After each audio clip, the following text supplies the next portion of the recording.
Shalom Aleichem, bienvenidos queridos amigos. Baruch Hashem, volvimos. Discúlpenme, tuvimos una pequeña emergencia en la casa de Miri, nada importante, pero ya está solucionado. Pudimos volver, se hizo un poquito tarde. Bueno, si están dispuestos, vamos a dedicar la próxima hora al tema de hoy. ¿Comenzamos?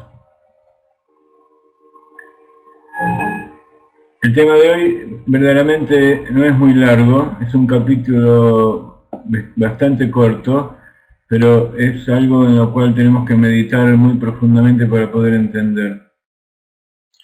Entonces, mientras tanto seguramente habrán visto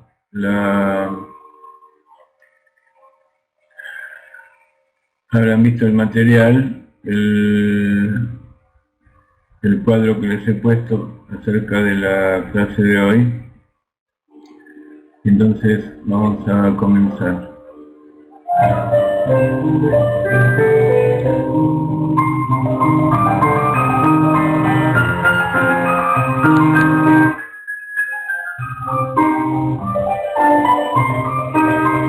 Hoy es el Día de la Madre Judía, es el aniversario de Rachel Imeinu.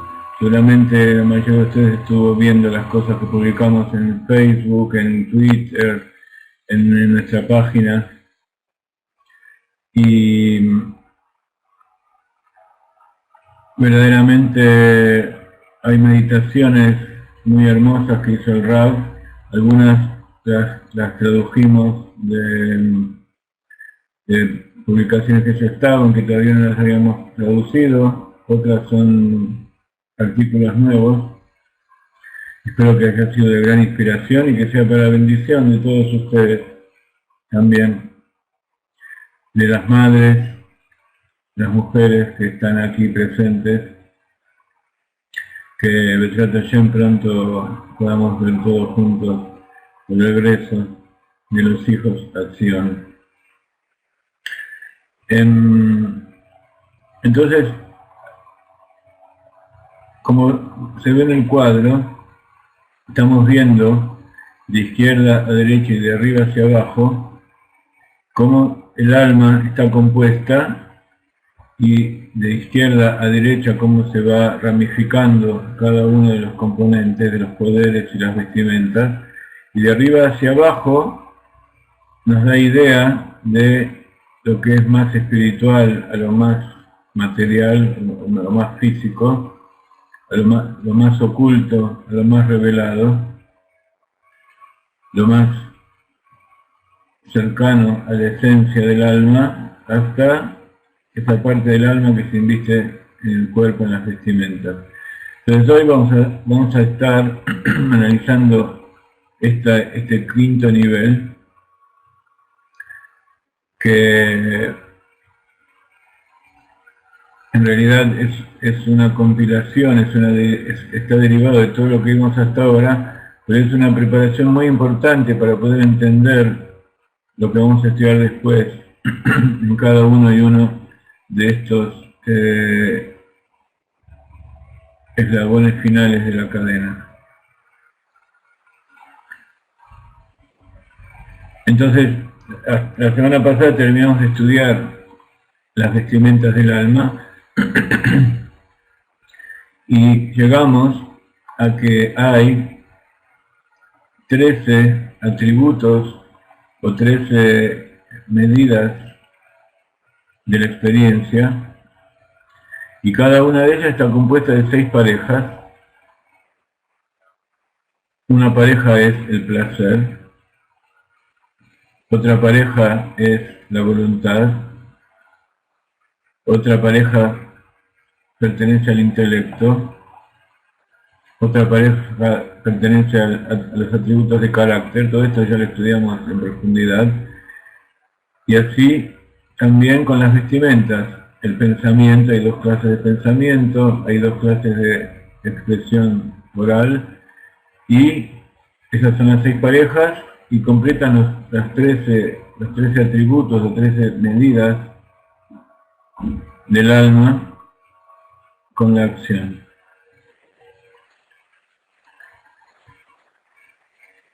cada una de estas 6 parejas, ¿qué es lo que representa? Una escala de valores o un parámetro de medida, un metro patrón, para valorar la realidad. Cuando uno se enfrenta tanto al mundo exterior como al conocimiento del ser interior, uno lo interpreta, lo valora, lo calibra de acuerdo a distintos aspectos, distintos niveles de la psiquis, que son estas 13 medidas. Entonces, todas las cosas tienen todos estos aspectos, pero nosotros lo consideramos, o lo percibimos, lo evaluamos, lo relacionamos con nosotros desde 13 formas diferentes, de acuerdo a con qué lo conectamos dentro de nosotros. Por eso fue tan importante hasta ahora entender de qué se trata cada una de estas cosas. Entonces,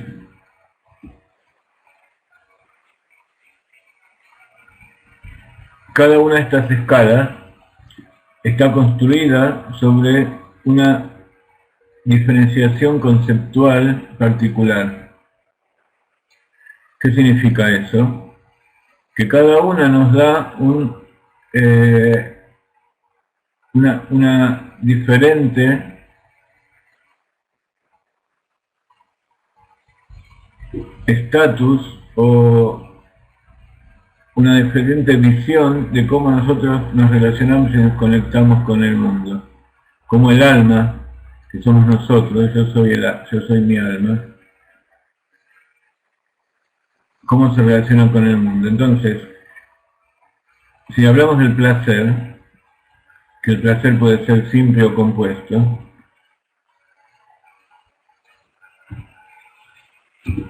este placer simple o compuesto es una medida de la estructura.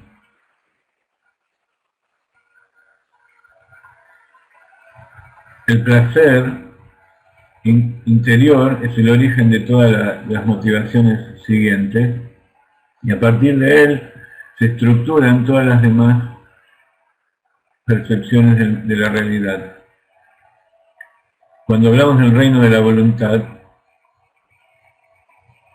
la diferencia está entre la voluntad suprema y la voluntad común, o suprema refiriéndose a la voluntad de Dios, y la voluntad común es la voluntad simple del ser humano.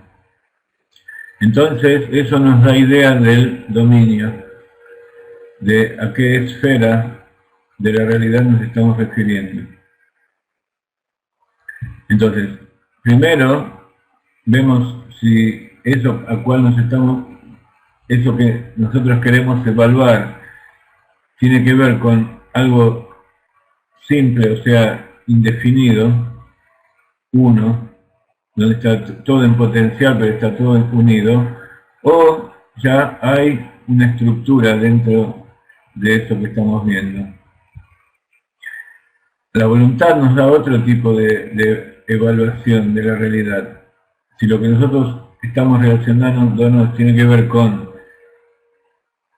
la esfera de la voluntad suprema,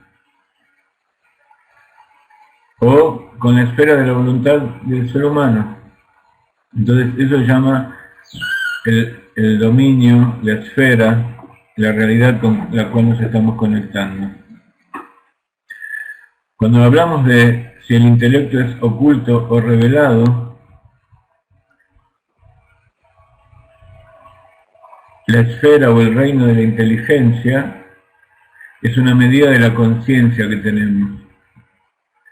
Si viene del intelecto oculto, del potencial intelectual, o si es algo que nosotros tenemos conciencia. Entonces, hay cosas con las cuales nosotros nos relacionamos que no entendemos, que es algo que está oculto dentro de nuestro intelecto, Jochma, Tima, o es algo que tiene que ver con nuestras fuerzas del pensamiento, nuestros atributos del pensamiento revelados. Entonces, por eso al reino del intelecto se llama la conciencia.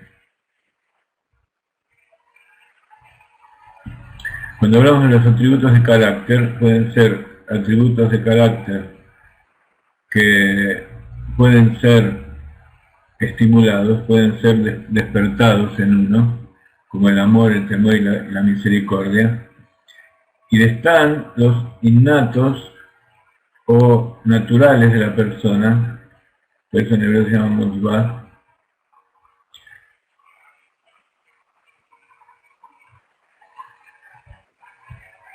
Y estos, el reino de los atributos de carácter, tienen que ver, se dividen y nos dan una medida de cómo son afectados, cómo nosotros somos afectados por determinado estímulo, por las cosas que estamos evaluando. Se lo estoy diciendo en forma bastante críptica y extraña. Ahora vamos a ir dando ejemplos y analizando a qué nos referimos. Luego, cuando hablamos de las vestimentas, el pensamiento, está el pensamiento concentrado, focalizado, lo que se llama Kavaná, y el pensamiento especulativo,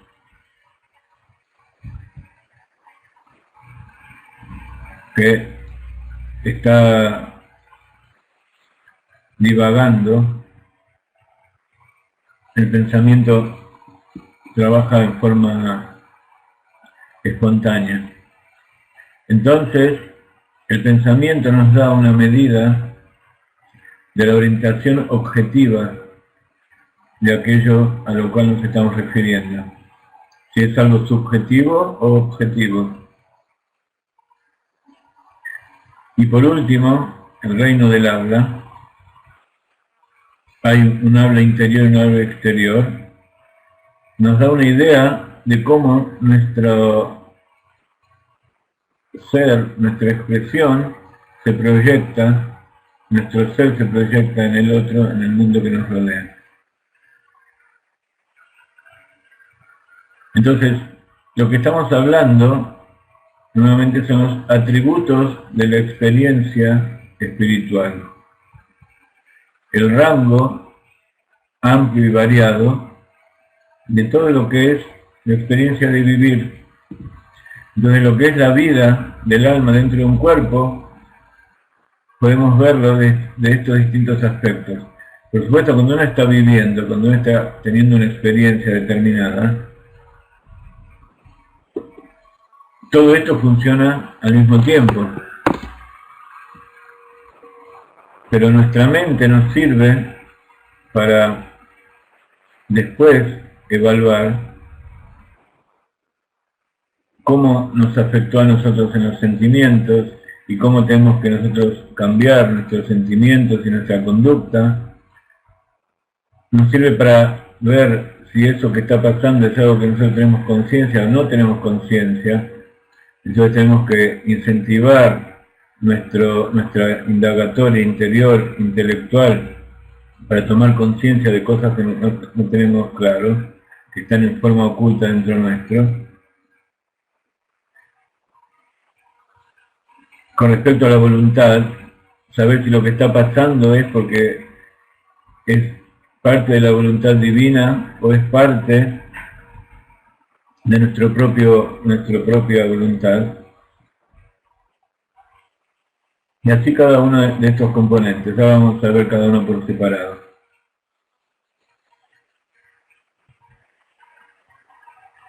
Cada una de estas escalas de medida, así como cuando uno tiene un objeto, por ejemplo,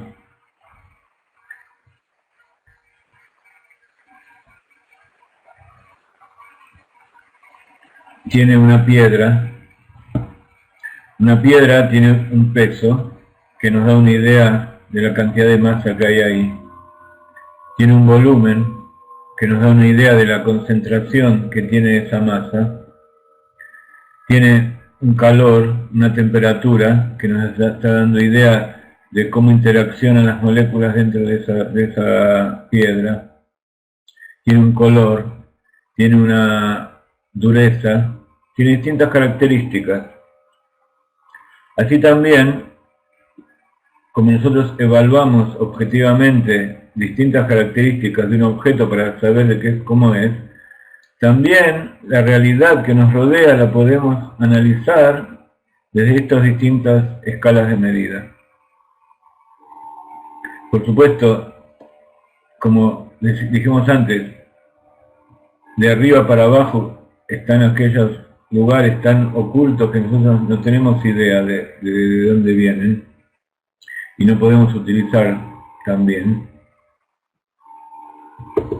Entonces, depende desde qué lugar nosotros nos relacionamos con la realidad, si nos relacionamos desde las emociones, o desde el intelecto, o desde el placer, nos relacionamos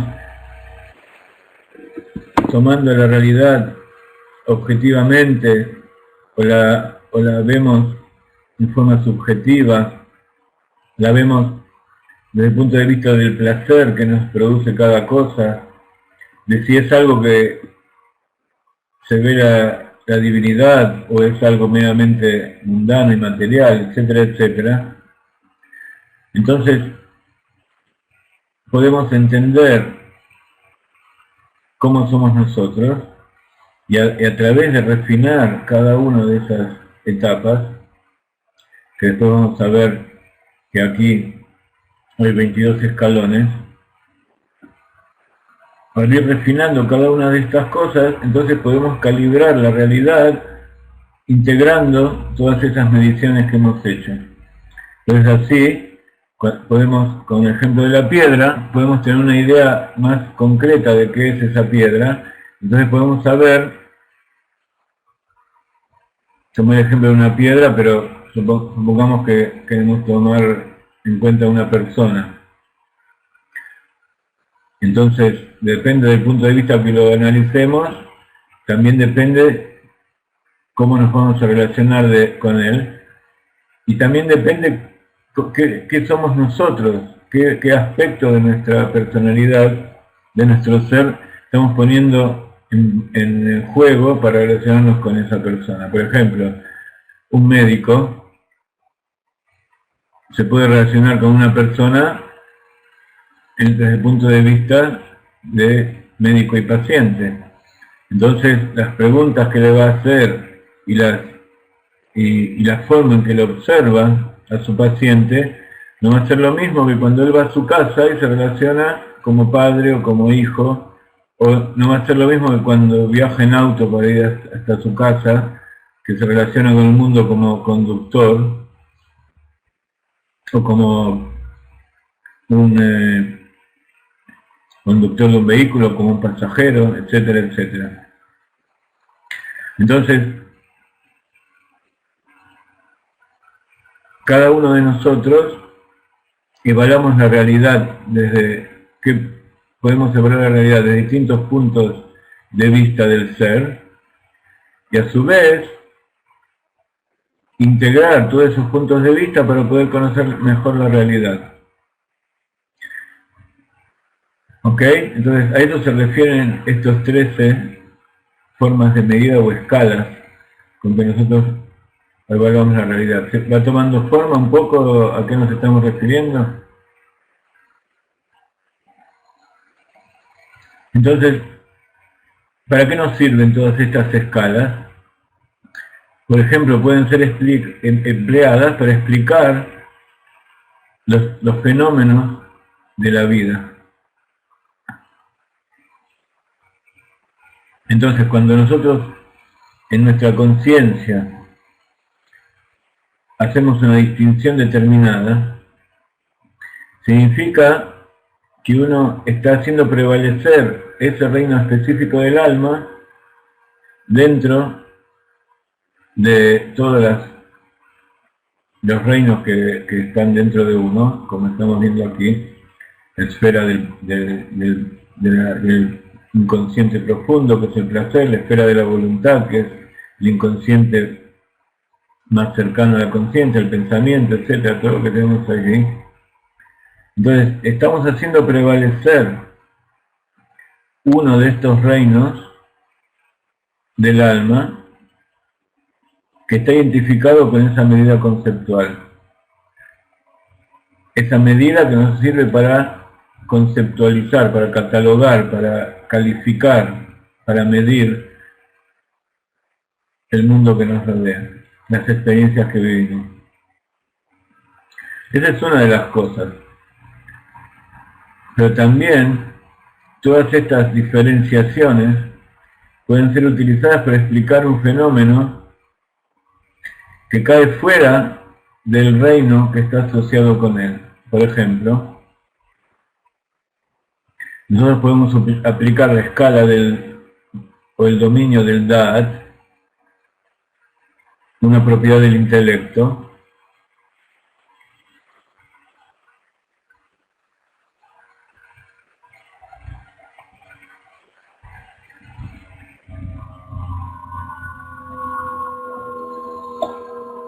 cuando nosotros estamos aplicando una propiedad del intelecto, como el Da'at, significa que nosotros estamos utilizando esa propiedad desde la perspectiva de la voluntad. O sea, puede ser que ese Da'at sustituya al intelecto común, que ese Da'at, habíamos dicho que está más allá del intelecto, porque une el intelecto con las emociones. Entonces, puede ser que se ponga por encima del intelecto esa comprensión, que yo estoy tomando en cuenta cosas que están más allá del entendimiento, o puede hacer que ese Da'at se subordine a la voluntad. ¿Cuál es el ejemplo que siempre utilizamos? Los términos Da'at Elyon y Da'at Tachtón, el conocimiento superior y el conocimiento inferior. Cuando nosotros utilizamos ese conocimiento superior, que es parte, exactamente, que es parte de la mente, pero desde el punto de vista superior, significa que ese Da'at está siendo nominado por nuestra voluntad.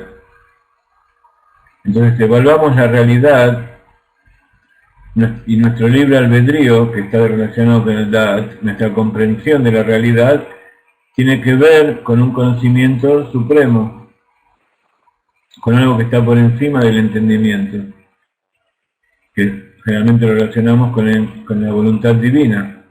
Pero de todas maneras, aunque no sea la voluntad divina, dentro de la persona misma hay una voluntad superior que le hace hacer y sentir y pensar a la persona cosas que están por encima del entendimiento. Entonces eso significa que ese Da'at está sometido a la voluntad.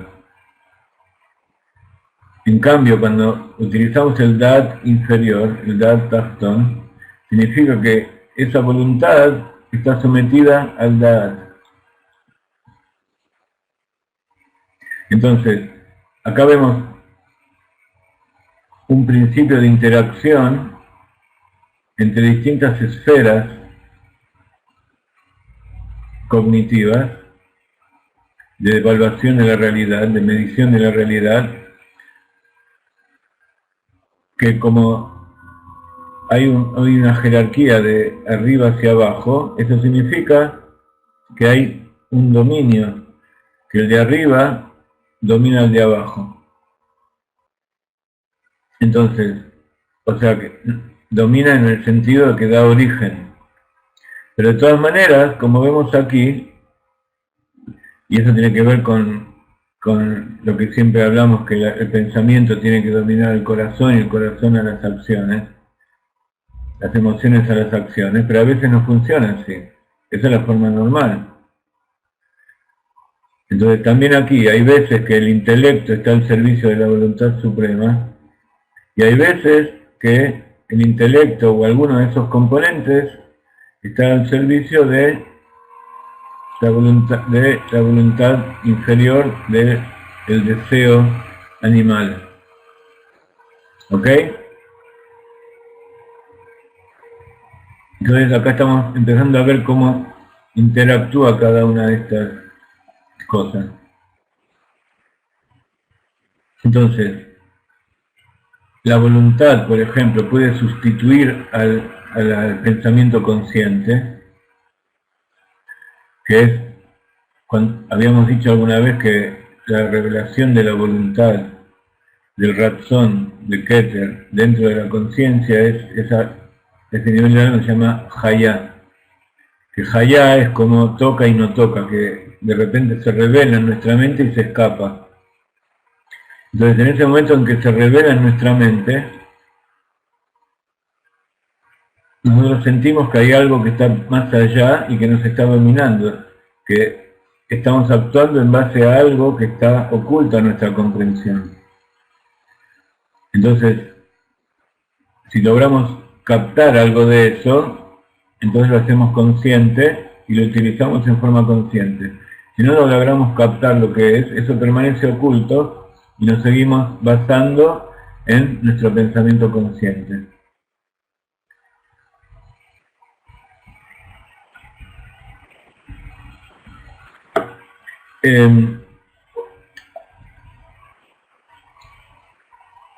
Carlos Cruz nos pregunta acerca del egoísmo.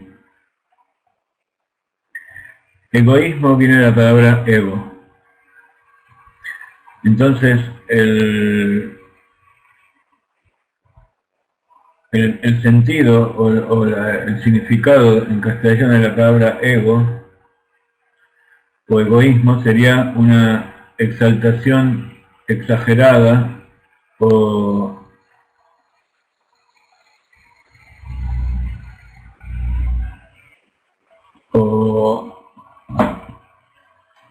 exagerada o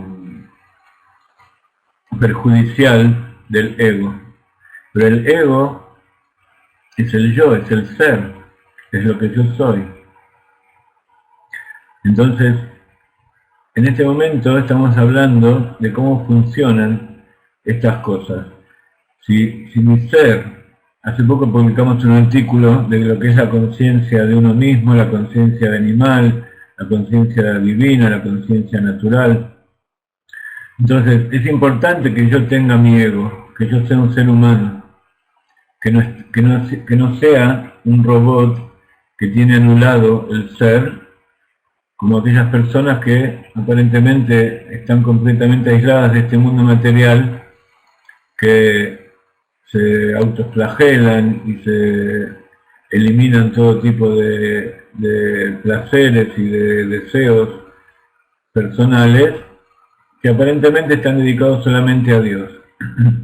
Eso no existe en este mundo, como está dicho, que no hay tzadik que esté en este mundo y no haya pecado. ¿Qué significa? Que el simple hecho de que un alma entre en el cuerpo simplemente significa que tiene que haber un ego. Entonces, esto que yo estoy explicando ahora, estoy hablando de la relación sana, natural, normal, del yo, que se expresa, por ejemplo, en estos atributos del pensamiento como el Dad, que a veces ese yo está subordinado al yo superior, a la voluntad suprema, y a veces está subordinado a las necesidades del cuerpo. Ocuparse de las necesidades del cuerpo, de las necesidades incluso psicológicas de la persona, no significa que uno sea egoísta. Significa que uno puede aplicar en forma correcta lo que está dicho Beapta le reajacamoja, amarás a tu prójimo como a ti mismo. Entonces, ¿por qué? Porque no se puede identificar el bien y ayudar al otro como ser humano si uno no se siente a sí mismo como un ser humano. Entonces nosotros por definición somos alma dentro del cuerpo. Eso es algo que no entendieron, por ejemplo, los hijos de Aarón. Los hijos de Aarón estaban completamente extasiados por la revelación de divinidad en el templo, en el tabernáculo del desierto, y ni siquiera tenían relación con sus esposas, no tenían hijos, etcétera, etcétera. Nadab y Abiú, por eso eran tzadikim, eran grandes justos, pero eso no es lo que quiere Dios. Por eso se fueron, por eso se los llevó. Eran almas que no podían, por lo menos en esa reencarnación, no podían cumplir su tarea en este mundo porque no tenían ese porcentaje necesario del yo, del instinto de supervivencia física, para que puedan realizar su tarea en este mundo. ¿Ok? Entonces, por supuesto que cuando uno utiliza el libre albedrío solamente para satisfacer su instinto animal, eso se llama egoísmo. ¿Sí?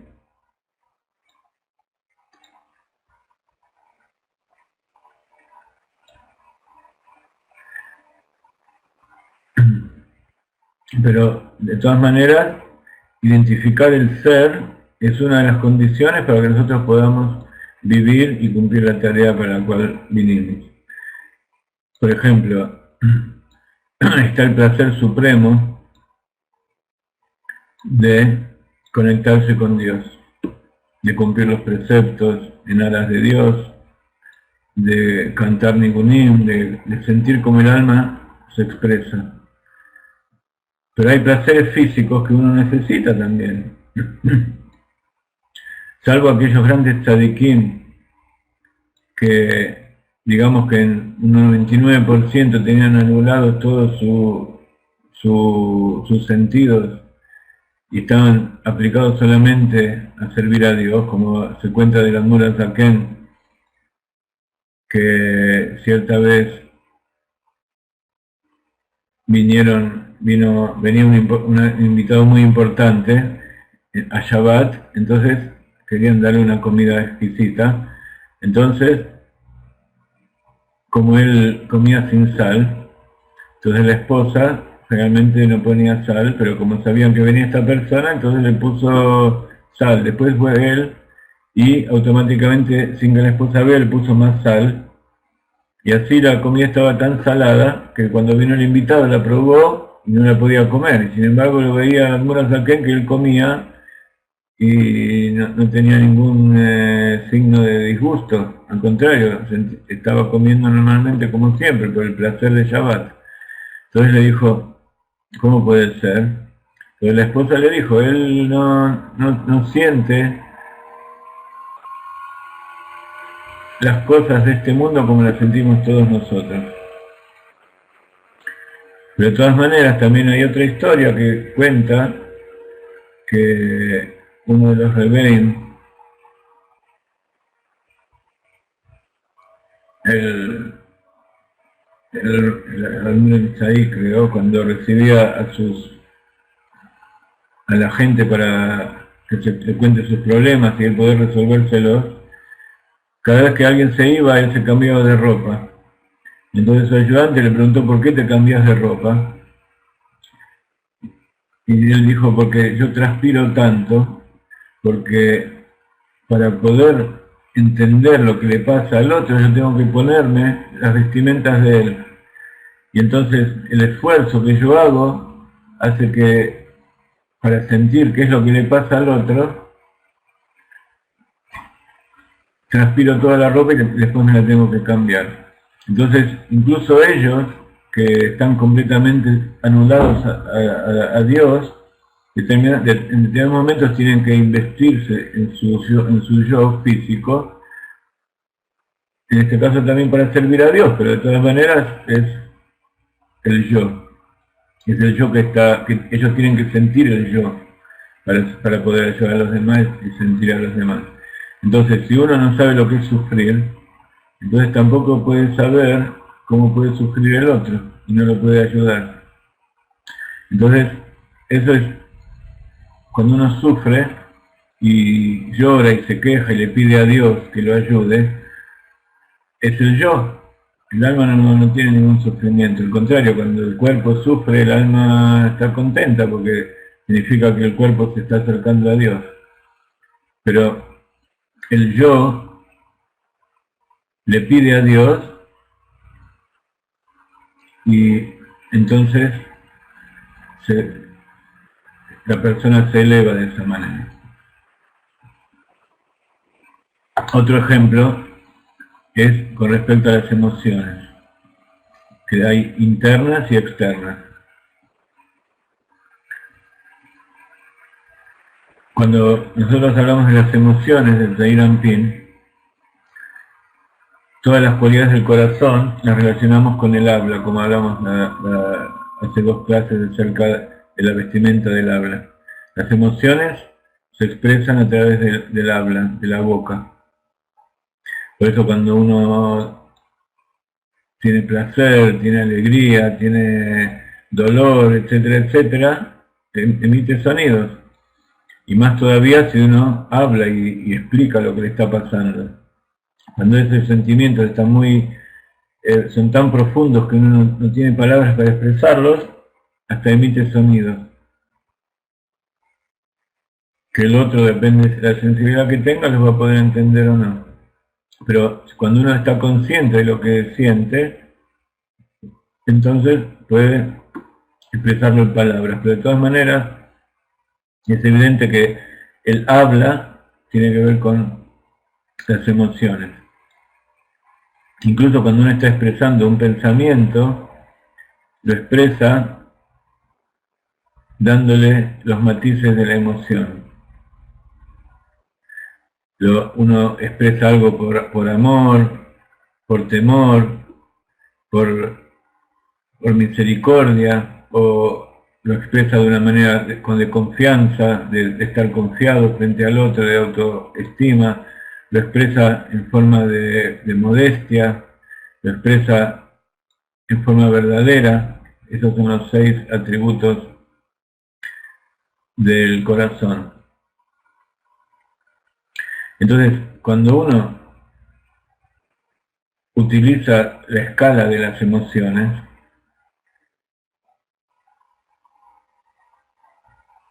indica que uno está valorando la emoción. Cuando uno se está expresando, uno está valorando la emoción a la luz de las cualidades expresivas que tienen que ver con el habla.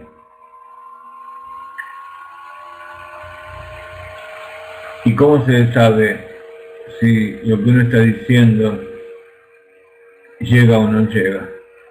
Eso es lo que uno quiere saber constantemente. Uno está constantemente evaluando, por ejemplo, en las redes sociales, cuando la gente escribe, es como que está hablando, está expresándose hacia los demás. Y constantemente está esperando el feedback, está esperando a ver cuántos me gusta tengo, cuántos vieron la página, cuántas respuestas, qué es lo que dice cada uno. Entonces uno está evaluando la realidad a la luz de la palabra y eso nos está dando una idea de la magnitud de la potencia con que uno se proyectó en el otro. Como el ser mío influyó en la realidad que lo rodea. ¿Ok? Entonces, en la clase que viene vamos a empezar a ver cada una de las 22 cualidades y vamos a ir analizándolas en base a esto que estamos explicando aquí, que acabamos de dar nada más que un par de ejemplos. Entonces, a través de aplicar estas escalas libre y flexiblemente a todos los niveles de la experiencia, entonces nos está dando una perspectiva nos está dando distintas interpretaciones, y todo eso nos sirve para saber cómo conducirnos, cómo manejar nuestro ser en relación con la realidad exterior. Entonces, a la vista de todo esto, ¿qué es egoísmo? Cuando nosotros todo lo que percibimos lo analizamos en base de nuestro propio interés, de nuestro propio beneficio.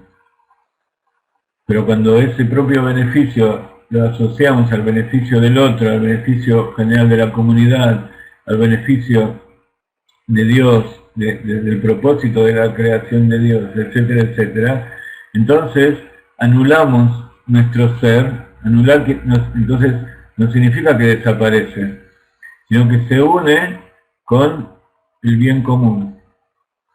Entonces, al contrario, no es simplemente, es lo contrario de es que desaparece. Cuando desaparece quiere decir que, por ejemplo, que viene la muerte. Entonces ahí ya no existe nada. Todo desaparece. Todo se hace cero. En cambio, cuando uno se une al otro y actúa en forma interactiva, de acuerdo al concepto de la interinclusión de Larissa, entonces está la unión de uno con la realidad exterior, y entonces ahí es donde mora la presencia divina. Entonces viene el tercer socio. Entonces uno se hace más que dos. Uno más uno es más que dos. Entonces, es un altruismo que es más que altruismo. Porque el altruismo sería hacer algo en beneficio del otro. Pero el altruismo verdadero es algo que es en beneficio de todos. Porque incluso aquel que se sacrifica por los demás, lo hace porque hay algo interior dentro de él que lo lleva a sacrificarse. Él, si no se sacrifica, él se siente mal. Después hay muchos casos de gente que se salvó del holocausto, que se salva de la guerra, soldados que vieron morir al lado suyo a sus compañeros, y después cuando vuelven se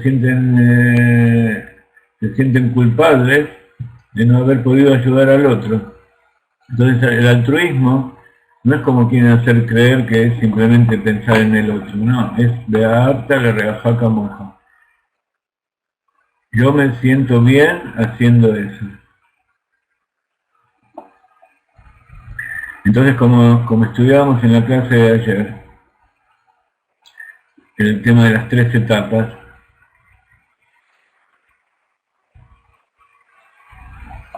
al principio, cuando uno es inmaduro, uno le cuesta hacer las cosas por el bien de los demás. Uno lo hace porque lo hace por uno mismo. Entonces, si no le conviene, no lo hace. Entonces, primero hay que someterse y hay que hacerlo igual, aunque uno no lo sienta. Si sabe que eso está bien, tiene que hacerlo. No tiene ganas, ganas de hacer algo mejor, tiene ganas de irse a otro lado. Tiene que someter al alma animal, a su yo inferior, y hacerlo igual. Entonces, después de someterse, viene la parte de separación. Uno, al realizar esa acción, uno se da cuenta que es una persona diferente, que se separa de ese ser egoísta que era antes. Y después, al final, se dulcifica todo eso. ¿Qué significa que se dulcifica? Que uno adquirió, a través de que sintió ese placer del resultado tan bueno que tuvo,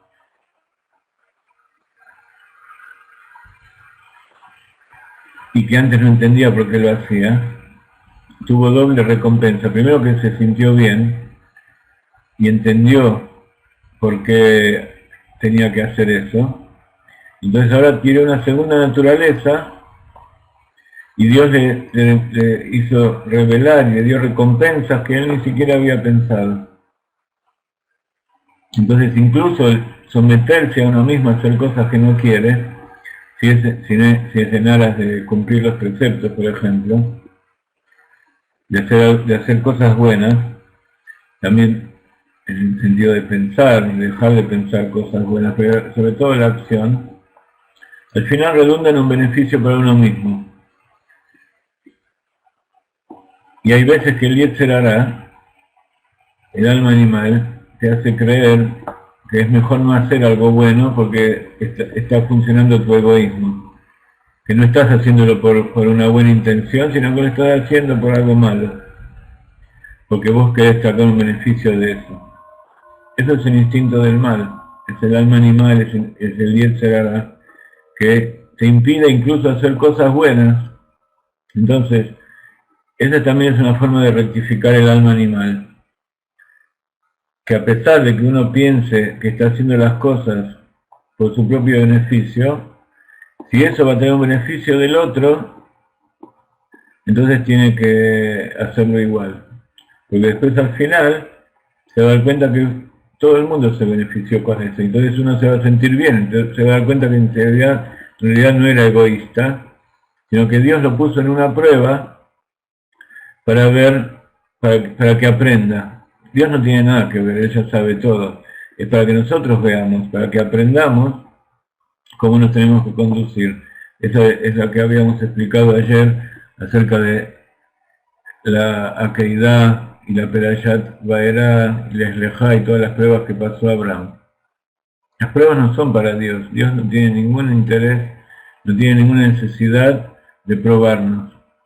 Todas las pruebas son para fortalecernos a nosotros y, como todo padre que manda al hijo al colegio por su propio beneficio, después por haber ido al colegio y que el hijo se benefició, además le da un premio.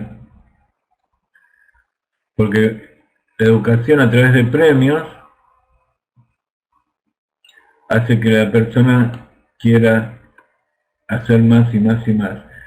El niño al principio va a hacer las cosas por recibir el premio, pero después cuando se da cuenta, que cuando sea más grande y madure, se va a dar cuenta que todo eso que él adquirió por egoísmo de recibir un caramelo, ahora le está sirviendo para su propia vida, para ayudar a los demás, para ser una persona mejor, para servir a Dios. Entonces, así Dios también hace con nosotros. Él hace como que nosotros estamos haciendo las cosas y nos premia.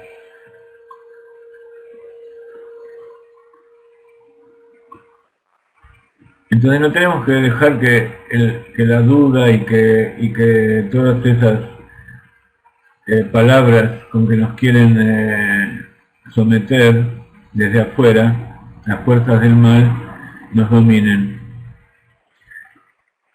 Lo principal es la acción, dice el Rebbe. Entonces, por supuesto, una acción es neutra y va a ser buena o mala de acuerdo a la intención que nosotros tenemos. Pero incluso al principio, cuando nosotros tenemos una intención que no es correcta, tenemos que hacer igual las cosas, pero después con el tiempo cada uno nos va rectificando y hacemos las cosas con la intención correcta.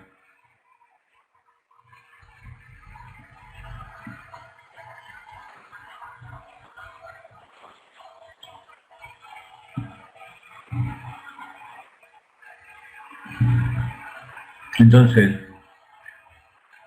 cuando hablábamos antes del habla y la expresión que dan el lugar a que se exterioricen nuestros sentimientos,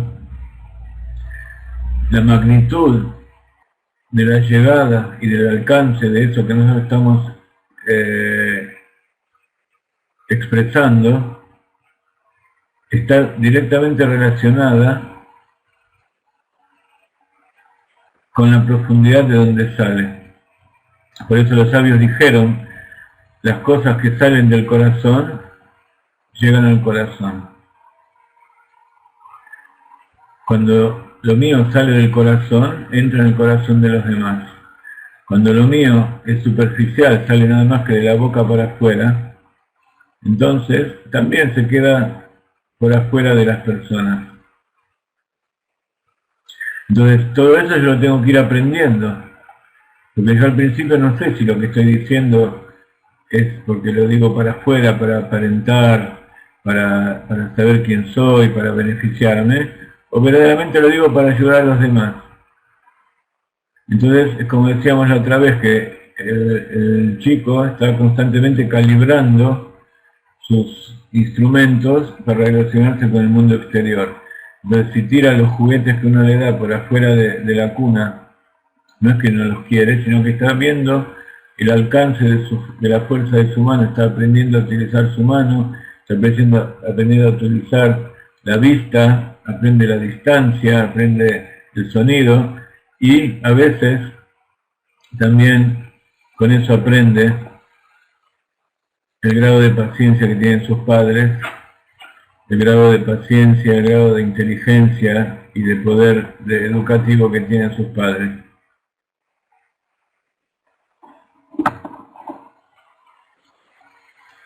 Vamos a escuchar una melodía del Rav y nos vamos a despedir hasta mañana.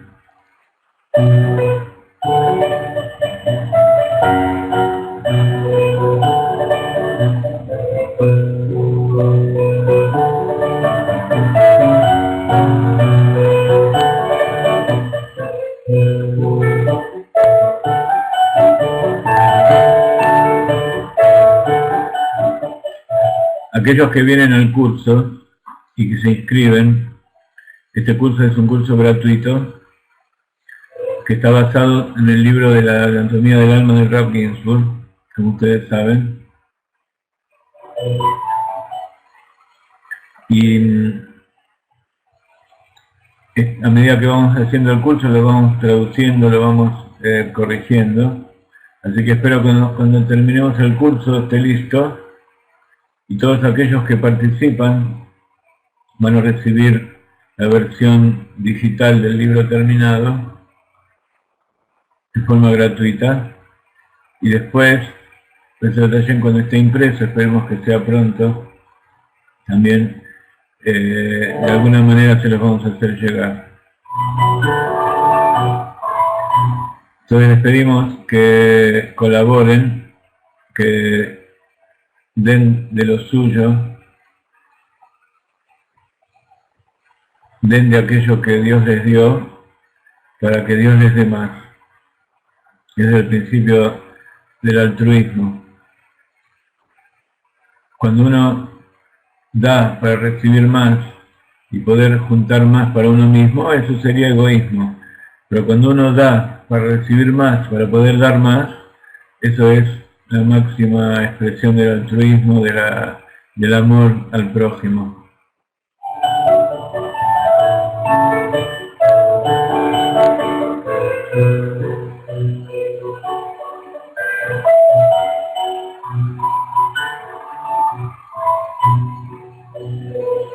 Espero que hayan visto los artículos que hemos puesto hoy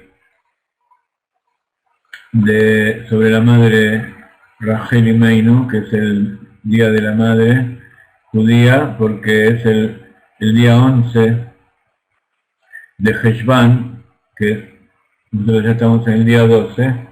El 11 de Heshvan es el día 41 del año, desde el 1 de Tishrei, y 41 es la gematria de la palabra Em. Y ese mismo día, hace más de 3000 años, falleció Rachel Imeinu y está hoy enterrada al lado de la ciudad de Betlehem. Como a lo mejor ustedes no saben, pero en castellano se llama Belén, pero Belén no tiene ningún significado. Se llama Betlehem, la casa del pan. Y allí Rachel está esperando y derramando 2 lágrimas por cada uno de los Beit HaMikdash que se destruyeron. Y en hebreo, lágrima es 2 lágrimas, la gematria de 2 veces lágrima es la gematria de Rachel. Rachel, la más amada. Entonces los invito a entrar a dimensiones.org y allí van a ver varias meditaciones que quiero que las difundan y las entreguen a todos y que disfruten con ellas como disfrutamos nosotros cuando preparamos el material.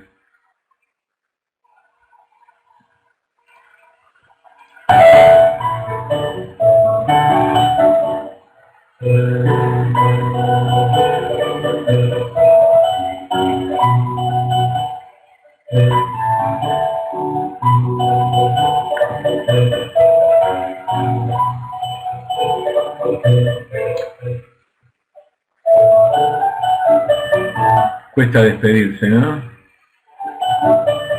Soy un poco egoísta que los tengo atrapados. Bueno, 39 segundos y nos vamos.